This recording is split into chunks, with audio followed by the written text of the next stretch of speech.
Jey Uso's going to deliver Solo Sikoa to Roman Reigns. JRW live. Hit the aisle, stack the card, chase that rare one, play it smart. Bobby Joe right by his side.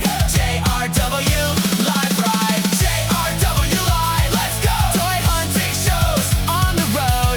Figure reviews, bold predictions too. WW week breaking it through. JRW live.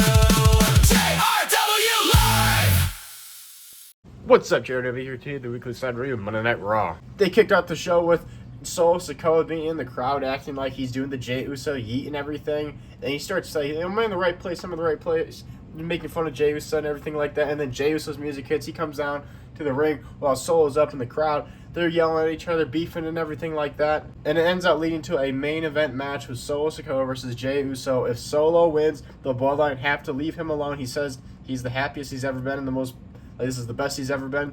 And Jey Uso, if Jey Uso wins, then he gets to deliver Solo on a silver platter, as what Michael Cole said, to the OTC.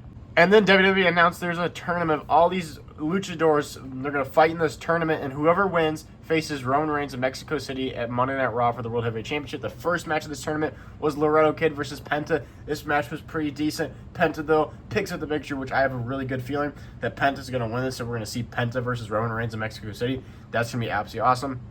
Obviously, though, whoever wins this tournament is going to lose to Roman Reigns, but it still should be pretty cool to see this match live on Monday Night Raw in Mexico City.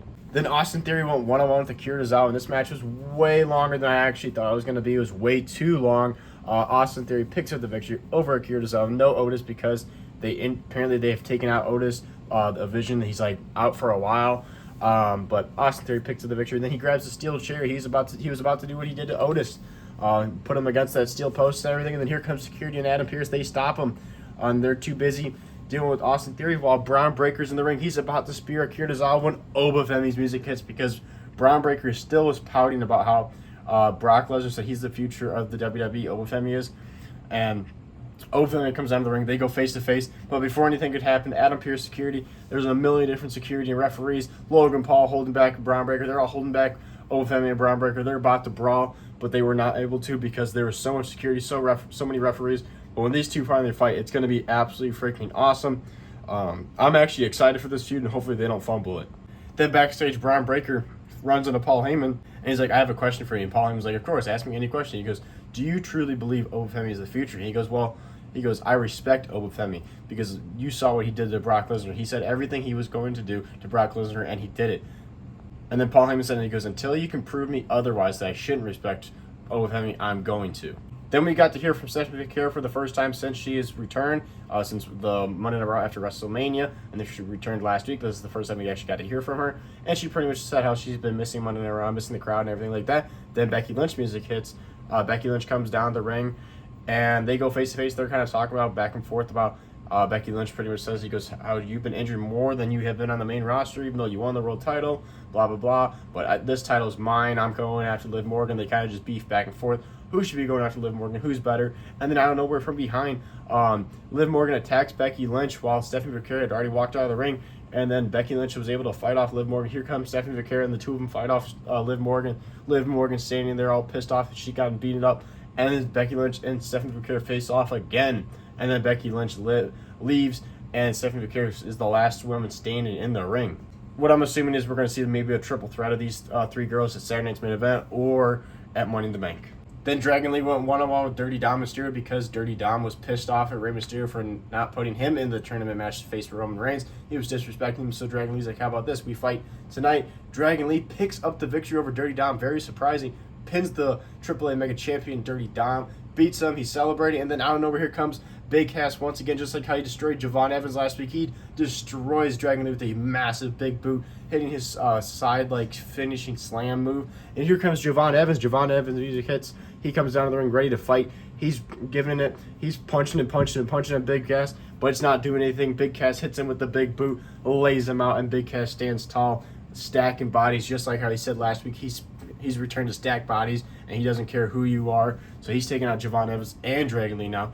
Who's going to be next? Then backstage, Solo Sikoa asked LA Knight, "Could you help me because they announced Royce Keys is out for indefinitely with an injury ever since he fought Jacob Fatu. He's like, they're going to do the same to me tonight. Can you help me out? I need you. And LA Knight's like, whoa. That SummerSlam thing was a one-time thing. He goes, I hate to see what happened to Royce Keys, but he goes, I got Roman Reigns on my own. And Solo Sikoa's like, you don't understand.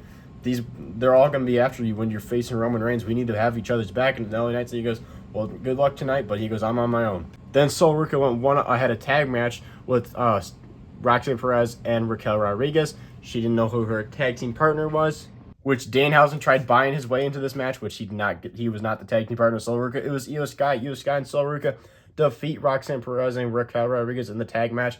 Obviously, because Io Sky has a bunch of history with the Judgment Day, and she's been honestly just dominating the Judgment Day besides the fact she lost to Liv Morgan at SummerSlam. But overall, Io Sky's been kind of like been a thorn in their thigh of the Judgment Day, but Sol Ruca and Io Sky pick up the victory. And then in the main event, it was Jey Uso versus Solo Sikoa. This was a half too bad match.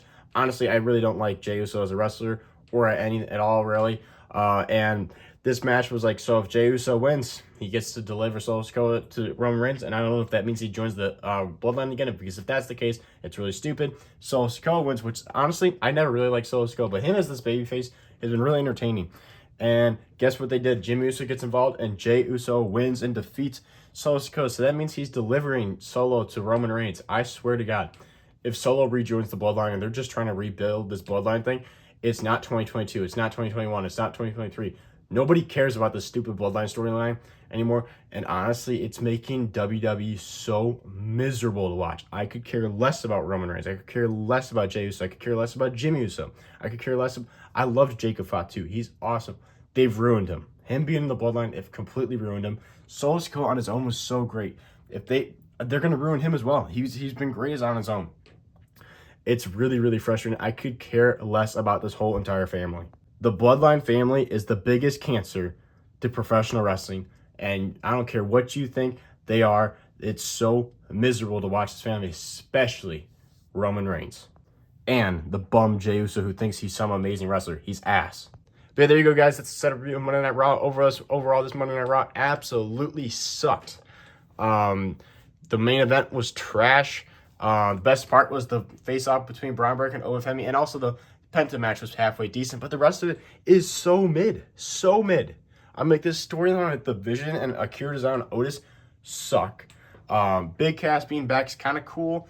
Dragon Lee versus Dirty Dom, we've seen it a million times. I could care less about this women's storyline, and Sol Ruca really is not that entertaining to me. But yeah, this Monday Night Raw, I'm going to give it a 2 out of 5. It was trash. Not entertaining at all. Half the time I wasn't even paying attention. I was doing other things in the same room that I was like, the TV was on. I was just keeping myself busy because this show was so boring. But there you go, guys. Thank you guys for watching. Make sure to like, subscribe, hit the notification bell because we post every single day here on this YouTube channel. Awesome wrestling content you don't want to miss out. And this is Jeremy Live, and I'll see you guys in the next one.